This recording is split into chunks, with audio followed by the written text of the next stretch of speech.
Up and down economy, inflation, the COVID period, and the cost of living have many East Texans trying to stretch their budgets to make ends meet. And when times are tight, that leaves less to donate to charities. East Texas News Weekend's Bob Hallmark has more.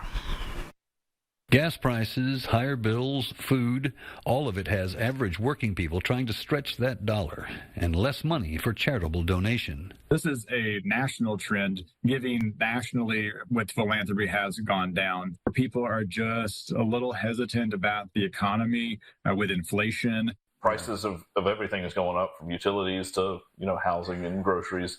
So we're constantly needing to increase our fundraising. While material donations such as food and clothing remain at a steady pace at places here like Highway 80 Rescue Mission, it's the monetary donations that are harder to get now.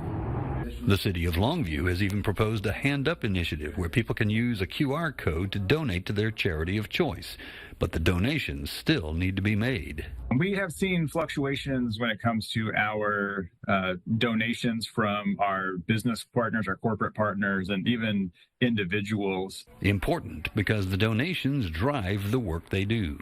Helps definitely with our ministry home we have, or providing different items for our clients that come to our classes too.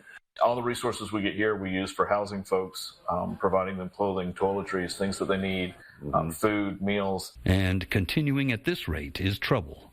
We are completely 100% funded by donations, whether it's churches or individuals. It's just kind of a reality of the world we live in. The nonprofits still have to keep the lights on. They still have to find programs. Bob Hallmark, East Texas News Weekend. Most charities will accept any material donations that are needed, and monetary donations also to help fund their charities.